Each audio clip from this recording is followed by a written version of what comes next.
Everything you're about to hear is just my assessment. It's my opinion, and not to be taken as fact. Robin Torgrimson's latest episode of Mega Maniacs podcast, exposing abuse in mega ministries, a call for accountability, is nothing short of a wrecking ball against the empire of corruption that so-called Christian leaders have built for themselves. This isn't just another expose. It's an all-out declaration of war against the predators, the manipulators, and the cowards who have been hiding behind pulpits for decades. Robin leaves no stone unturned, no excuse unchallenged, and no wolf disguised in sheep's clothing unexposed. For anyone who has spent years wondering how megachurches have been able to cover up sexual abuse, financial fraud, and unspeakable spiritual manipulation, this episode provides the brutal truth. These organizations are not failing to prevent abuse. They are actively protecting the abusers. World Harvest Church, a sanctuary for predators. If there's one thing that Robin makes clear, it's that World Harvest Church, under Rod Parsley, is not a church. It's a business, a cult, and a safe haven for abusers. The allegations against this so-called ministry are disturbing, relentless, and damning. The sheer amount of cover-ups, the refusal to acknowledge victims, and the absolute moral bankruptcy of the leadership should be enough to make any decent Christian sick to their stomach. Take, for example, the sexual assault victim who came forward in 2005, wanting nothing more than to have a conversation with Rod Parsley about what had been done to her. And how did this self-proclaimed warrior for truth respond? Like a coward. Instead of meeting with this young woman, instead of offering her the compassion and accountability he so loudly preaches about, he sent her an email with the contact information for his lawyer. Think about that for a second. This was the same year Rod Parsley launched his Silent No More campaign, a self-righteous chest-thumping display of how he was supposedly standing against sin and speaking up for righteousness. The hypocrisy is sickening. While he was selling books and standing on stages pretending to be a champion for truth, he was actively silencing the truth of a victim who had been abused within his own church. That is not just cowardice, that is evil, and it didn't stop there. Other predators within World Harvest Church were given protection, while their victims were discarded like trash. There were youth pastors and church elders preying on minors, church leaders grooming young women, and a culture that actively ignored, excused, or covered up the abuse. The result? More victims, more pain, more ruined lives, all while Rod Parsley stood in the pulpit screaming about holiness. The 2006 Dominion Camp Meeting Kiss, a public display of a disturbing relationship. One of the most shocking and bizarre revelations discussed in this episode was the deeply inappropriate interaction between Rod Parsley and his daughter Ashton at the 2006 Dominion Camp Meeting. There is actual footage of this. It's not speculation. It's not hearsay. It's on video. In front of a massive crowd, Rod Parsley told his then 17-year-old daughter Ashton, "Come here and give Daddy a kiss." Not once, but twice. Absolutely wonderful. Daddy.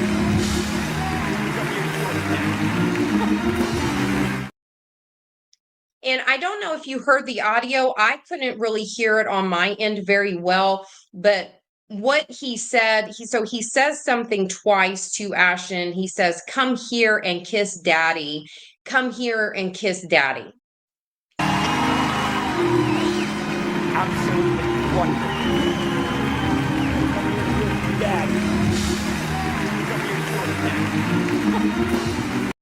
Let's be perfectly clear. There is nothing normal about this. A grown man, her father, a supposed man of God, demanding a public kiss from his teenage daughter in the middle of a church service is beyond disturbing. It's bizarre. It's unsettling. It speaks to a deeper sickness within that family dynamic that goes far beyond just this moment.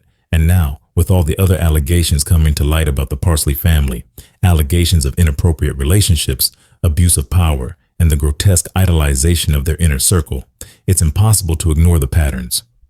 What was brushed off as just a weird moment back in 2006 now looks like an ominous symptom of a much larger, much darker reality.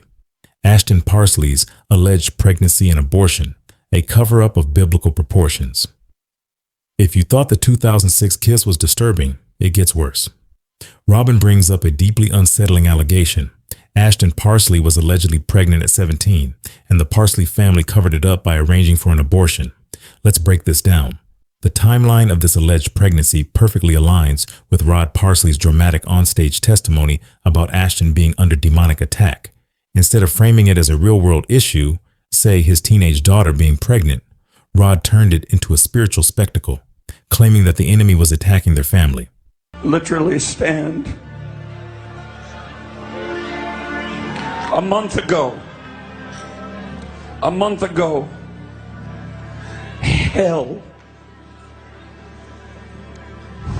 hell came against my daughter. And my wife and I took her alone. And we laid hands on her and we rebuked and we screamed. I can't describe to you what we did. And she began to scream out of her belly, "Daddy, all this against me is to try to get to you." And up out of my spirit came, "No, everything that comes against me is to try to get to you." It's trying to get to her. It's not about me. My vow's not about me. We've got to make a generational transfer. There's a transition. This conveniently happened right before a major ministry transition was being set up, ensuring that Ashton would remain on the path toward taking over the family business without scandal. And why haven't we heard about this from the Parsleys themselves? Because the truth doesn't fit their narrative. Rod Parsley, who has spent decades condemning abortion, allegedly made sure his own daughter had one just to save face. The hypocrisy is beyond comprehension. If this were any other church member's daughter, she would have been shamed, ostracized, and held up as an example of what happens when you live in sin. But because it was Ashton Parsley, the chosen heir, the rules didn't apply. Joni Lamb, a mother who betrayed her own son. While Drenda Kesey is out here defending her predator son, Tom Kesey, we have the opposite tragedy playing out at Daystar. Joni Lamb, instead of protecting her own righteous son, Jonathan, has actively destroyed him. Robin pulls no punches in laying out the betrayal of Joni Lamb. Instead of standing by her son, who was exposing the cover-ups of sexual abuse within their own family and ministry, she chose power, wealth, and reputation over truth. The worst part? She had the audacity to try and weaponize scripture against her own son. Instead of listening to him, instead of standing up for victims, she sided with the very people he was calling out. This is a pattern with these megachurch matriarchs. They will sacrifice anything and anyone, including their own children, to keep their empire intact. Final verdict. This episode should be required listening. Robin Torgrimson's Mega Maniacs podcast has done what few others have dared to do. Speak the full, ugly, unfiltered truth about what's happening in these megachurches. This is not just a critique. It's an all-out takedown of a system that has allowed evil to flourish under the guise of Christianity. Rod Parsley is not a man of God. He is a fraud, a coward, and a disgrace to everything the Bible actually teaches. Drenda Kesey is not a loving mother. She is a monster who protects a predator at the expense of his victims. Joni Lamb is not a woman of faith. She is a traitor to truth, her family, and the very integrity she claims to uphold. If you are still supporting these ministries after listening to this episode, you are complicit in their crimes. Robin Torgrimson has laid out the evidence. She has connected the dots, and she has made it clear these people are not of God. They are of greed, corruption, and unchecked power. This episode is not just a podcast, it is a reckoning. And if there is any justice left in this world, the days of these megachurch predators running unchecked are numbered.